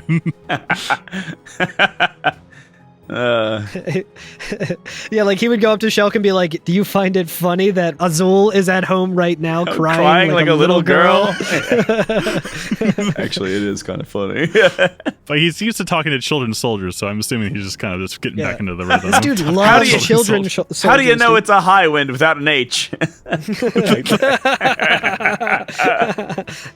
And yeah, he says, I've already witnessed your strength and skill once. This is war, and we have to be ready for anything. Your assistance would be of great help. And yeah, he's just called out because something else is going. I guess because we're attacking Midgar. We're attacking Midgar now, baby. And yeah, again, he says like, "Excuse me, Vincent. I will see you again before deployment." And Shulk, I'm counting on you. Yeah. And she this like little sing-songy voice is very cute. Yeah. And she like, again, very tsundere is like, oh, fighting for someone. No, I have no one to fight for. That's it. And then like walks away. Like, feelings bad. Yeah. Like to feel bad. Don't want to feel good. Mood. And then begins, I think, the biggest FMV in this whole game. Yo, this FMV. Okay, here's this the thing. one's sick. At least so far. Remember how like The Matrix 3 was boring as hell because it was all like crazy fight scene? This was way better. This is not Revolution. And this is which came out around the same time, I believe. Yeah, 2003. probably. It came out before. They learned. This is actually way much better. I think when I was watching this, I was like, this has a lot of like, and meaning this in the best possible way, this has a lot of the same energy that the Star Wars prequels had. Oh, yeah. Like when those movies were good and there were cool action scenes and stuff, like this has the same energy as like the lightsaber battle with Darth Maul. I think my favorite thing, so basically the gist, right, is we are seeing the beginning of the attack on Midgar, right? It's I was the WRO, right, in various little ships, in trucks. Sid's whole fleet. His whole fleet of Shira. And they're mostly highways. fighting those Black Widows, right? Like the bosses that we fought. And those are what are clashing together. But I think my favorite part of this whole scene is toward the beginning, where I was just like, okay, this actually is badass. Because as the airships are dropping their payloads and like people are coming out of them and like other little ships are coming out, you can hear people on like the intercom be like, yeah, all right, woo, right, or whatever. And one person's just like, woo, and a man immediately just gets blown the fuck up. Like, they're like a couple meters out of the ship, and they're just like, yeah, and then their ship just explodes. And like, it doesn't make anything of it. Like, the game isn't like, oh shit, look at that. It's just like, whatever, fuck that guy, and just goes on to the next scene. And I was just like, damn, sucks to suck. Yeah. Yo, how about this hoverboard drop? Yeah. So the hatch opens. I mean, the cutscene sequences that we see like Shulk run back to her station to kind of give direction to everyone. Yeah. She sits in her gamer chair, puts on her gamer headset. But from the Shira, we see Yuffie and a bunch of other WO soldiers take off in fucking hoverboards. Like they basically look like the ones from Back to the Future. Yeah. And she's like, see you later, boys. I can't remember if Zwanzig pointed this out while I was doing it, but I'm noticing it now where Yuffie's like, see you later, boys. And then she is the last one to like actually leave the ship. Well, that seems like pretty accurate. She would probably get a little, I don't know, cold feet maybe. It's like, okay, I guess we're going. I like that Vincent drops out. And immediately the first thing he fights is another one of those fucking helicopters from the very first episode of the God, it's so cool too. The game. It's just as cool this time. But this time he's doing cool flips and shit. I was just like, dude, Vincent fucking hates helicopters. He's like, this is not an efficient means of transit. And he fucking just shoots them all. Hates that shit. On the ground, we do see the Fenrir storming against a line of Black Widows. Yes. And close behind him is Tifa and Barrett, who launch a barricade of rockets from the transport. It's cool. Which is extremely fucking cool. Very cool. Cloud does a really cool like slide underneath one of the Black Widows. Yeah, he also takes out his gigantic sword. It's like what we found is like his weird Swiss Army sword, as we found out. Yeah. And Rosso immediately goes to intercept with 2 blades out with Cloud as he's on the bike. Yep. And she does this really cool kind of anime like spin thing because like it almost looks like I don't know, call it spin art. Because it just leaves this little trail and just a fucking explosion just lands on him. It's like one of those light show and they're clashing in midair. It's very cool. I think the thing that makes it so good, because normally I would like hate bullshit like this, I think, but I think what makes it so good is that the game has earned it by this point. Like, it hasn't done a giant cutscene like this yet. And like, I kind of also like it doesn't linger on anything too long. It doesn't. Really it's just jumping up between like, oh shit, this thing's happening. Oh shit, this thing's happening. Yeah, and it's all just in service of like hyping up the situation that we're going to get into for the next episode. So like, I like that it's not the main course. You know what I mean? Like, this is not the point of it all. It's just a really cool thing, and I think that the fact that it's done that way makes me enjoy it and be like, no, I can get excited about this. This actually is fun. I think another really cool thing about this is because this is a Vincent central game, the other characters are there, but like even Cloud is just kind of a side character. You know what I mean? Like, I think it's Cloud is. I love later when we'll talk about like Cloud talking to Vincent, like the 2 most like quietest boys in this entire game. Just like mumbling to each other. hey dude, how's it going? Hey. It's like Batman and Bane talking to each other. Especially after like Advent Children, where it's all very Cloud centric, even though, you know, everyone kind of gets their own little scene that they get to do. It's a lot less fanfare-y in that way, I guess. You know, it's not as much fan service, I guess, where it's like you see Tifa and you see Barrett and they do something small, and then you see Cloud and he's doing something kind of cool, but it's not like a whole 5-minute scene. Yeah, it's all mostly happening off screen. Like, there's all this stuff you can kind of blink and you'll miss it too. Which I think it's kind of cool that like, you know, this thing's happening outside, right? Which is neat.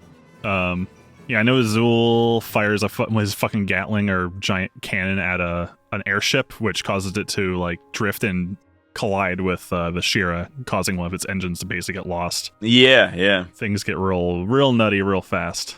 Yeah, like the Sviets are taking some shit out by themselves for sure. Yeah, absolutely. It's a lot. But basically, yeah, we just see Vincent make a nice graceful landing kind of below the plates. He's doing some fucking SSX tricky stunts on his on his hoverboard. Yeah, he's doing the worm on it. I guess the hoverboards aren't very good because he misses his drop point, and which is pretty much where we'll end this. But he could have been like, "Why didn't you just take the hoverboard back up?" Yeah, yeah. I mean, he also had to take down an entire helicopter. Yeah, while doing cool stunts. I like that It's Tricky is playing.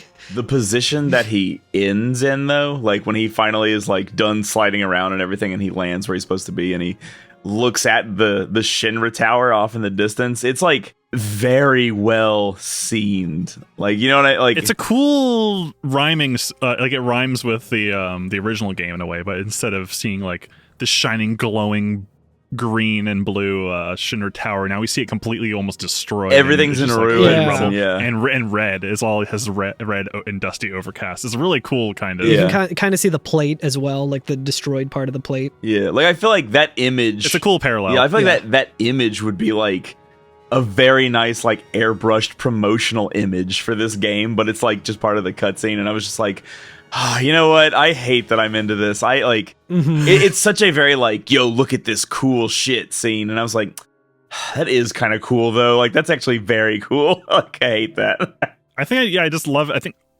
I hate how cool I think this game is now.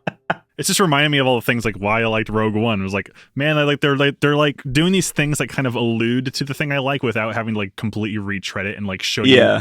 Hey, it's the thing you like. See, it's the thing. We're doing it. Instead, they're like kind of like it's just there doing these little.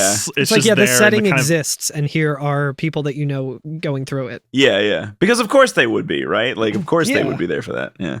It's its own living, breathing thing. It's already been established. So I'm guessing the WRO is now like I was actually thinking about like, wait, what side is going? I guess the WRO has just become impromptu, like expanded version of Avalanche at this point. Right? I guess so. Yeah. It's like, wait, where did all these people come from? I guess like, oh, the WRO is just much bigger. I think they're than we thought. I think they're more so militarized than Avalanche ever was. Not like not that Avalanche wouldn't have gotten that way if they could, but it's like very much treated like. But our former protagonists have all like joined forces. Maybe Red's off doing his own thing. I think we'll learn about more of the militarization in Avalanche in Crisis Core, if I remember correctly. I still have yet to play that game. So me too, but I've read a little bit about it on the wiki, on the Wikia, and it sounds really fucking stupid. So I'm excited about it. I think the only other thing I want to mention is that Alex pointed out to me that the hoverboards are WRO branded. So not only were they developing this technology of hoverboards or whatever that would then later live on to be what Zell gets in Final Fantasy VIII. Oh my god! But they also specifically brand it for the WRO. Well, Vincent also gets a red one because he's special. Well, yeah, hell yeah. Before we end the podcast today, also Reeve is, if of course they dished that out for the hoverboards. They got the fucking plasma screen ceilings. Yeah, but the WRO didn't pay for that chip or those screens. Yeah, well, who knows? We don't know if that was installed. I guess you're right. It was it came with the ship. I guess we'll end with the conversation between. Is there a tax benefit to writing off your car as a ancient artifact? But yeah, so Vincent lands and immediately gets a call from Shelk, right? Like she calls his number, I guess. His VIN number. And she says, "What do you think you're doing? You've landed several clicks off your target destination. However, considering the location of the enemy, this could work to your advantage. Head for the central complex and locate a means of reaching the top level. You'll only be able to enter deep ground from the upper platform. I'll contact you again. Shelk out." And that's the end of that chapter, right? Yeah. Yeah. Thus begins the next chapter, which... All right, so how much Mako did you collect? How many enemies did you kill? I got S down the board. Perfect.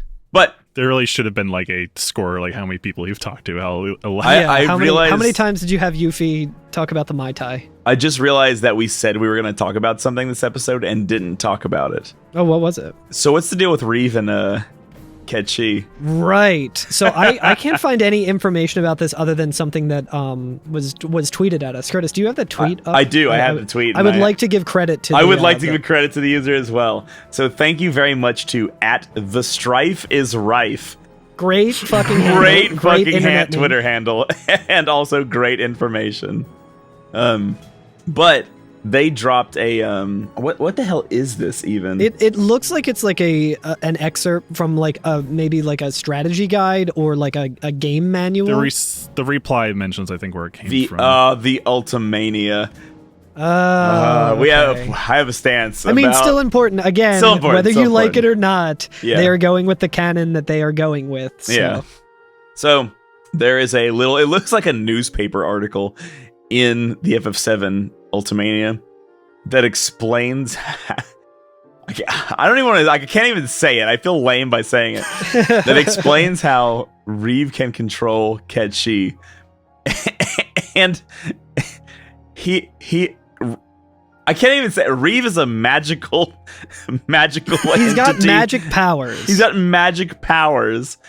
People of which who have these magic powers are called inspires, where they can breathe life into inanimate objects.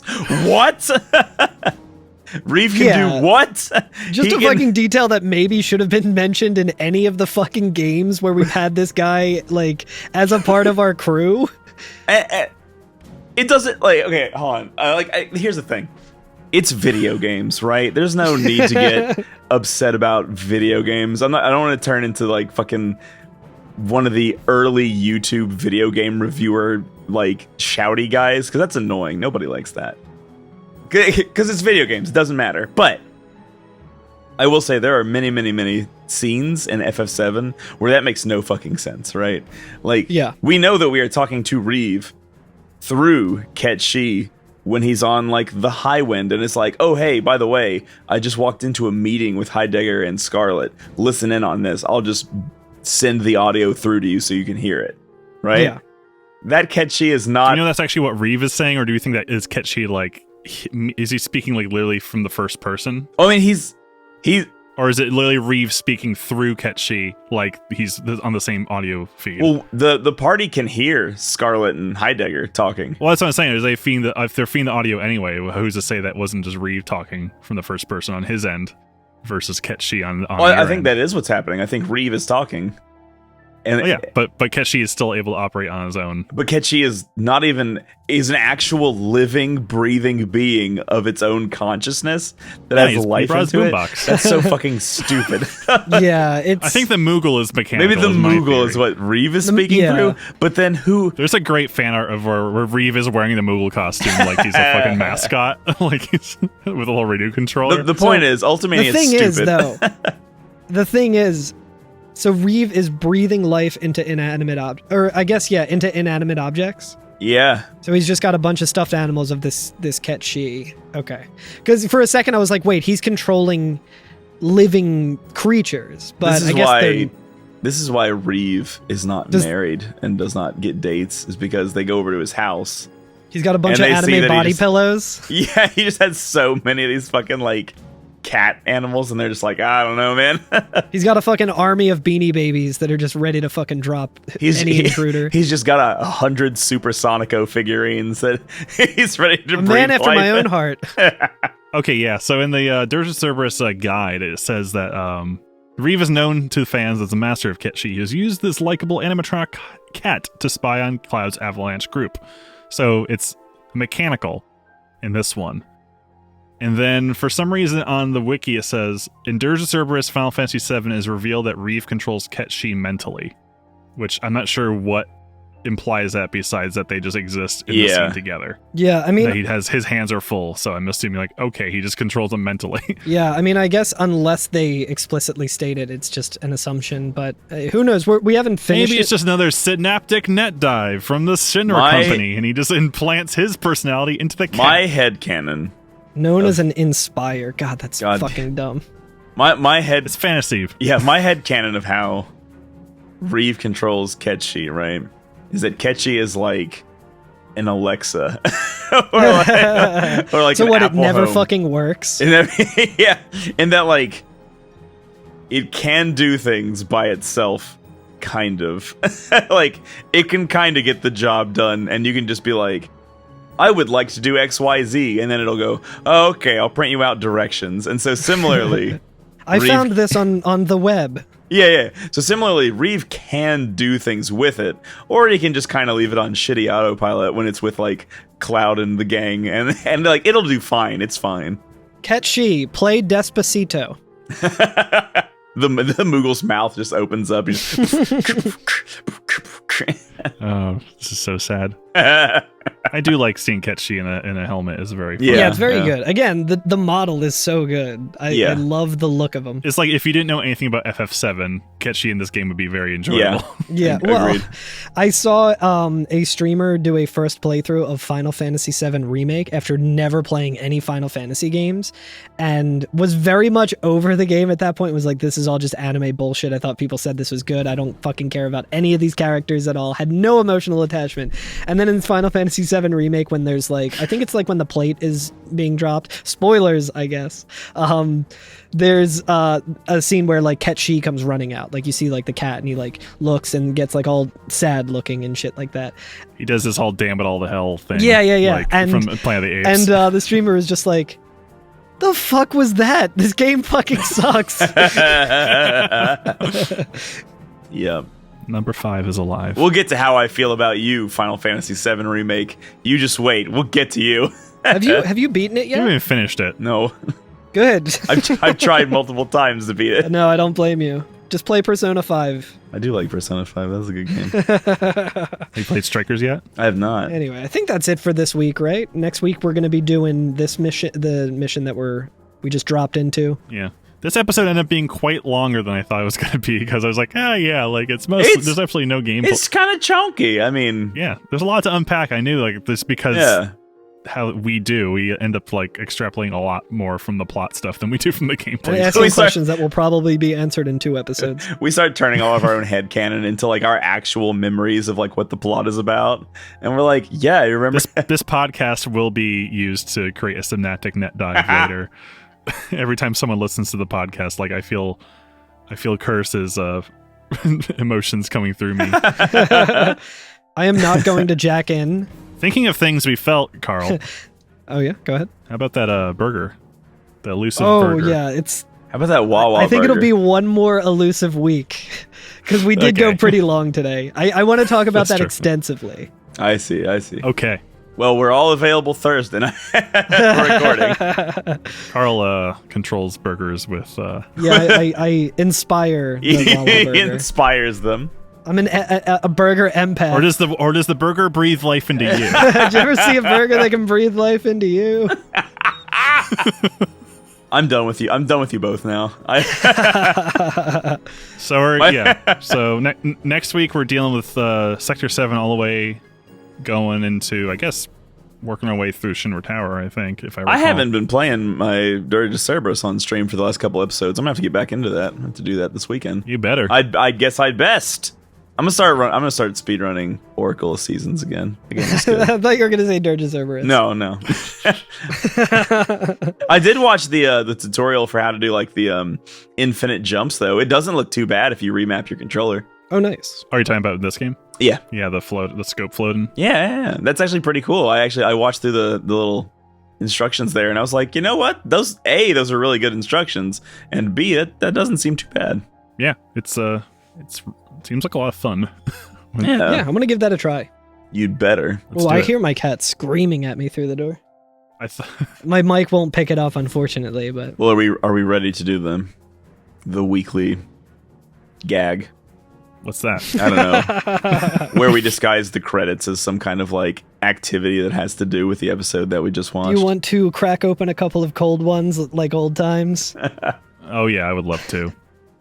Thank you to Masashi Hamauzu. I think the Highwind or Share music is quite good in this. Mm-hmm. A lot of good tunes. Leave us a review on iTunes, rate us on Spotify, leave us a message at 530 Materia. Tell us what drinks you think Vincent would down. Or any Final Fantasy characters. Just tell us what you think they would get at the bar. Ketchi just gets Shirley Temples. Yeah, absolutely. I think you probably couldn't get him wet. He's like, well, I guess he's not a machine. He is living, isn't he? He would sit in the little high chair at the bar. That would be very cute. I can tell you what he would not get is a cucumber, because you would put it behind him, and then he would turn around and become scared by it. It's very silly. I'm just imagining that now. Like, it's hard to defeat that little cat. It's got that really powerful limit break. How are we going to be able to take it out? You just put a cucumber behind him, and he's. Who would win? One dice or one cucumber? Or is it slots? Slots, yeah, slots to that one. I mean, dice can still do a shitload of damage, though. That's true. You can find us at every FNFF on Twitter, Instagram, Twitch. Sometimes I don't think we haven't done anything on Twitch. No, not really. We do our individual Twitches now. It's true. You find follow Twirling Curtis, Carl Germ, and myself Malform on Twitch, and join our Discord. It's been a good hoot. People who know more about this game than us tend to leave some interesting trivia in our pod chat channel. It's really cool, the kind of people that are hanging out there. And I know I shouldn't have had podcasts for breakfast. Sorry, guys. I don't feel like potting too much. All right. Well, have a good one. Bye. Have a good week.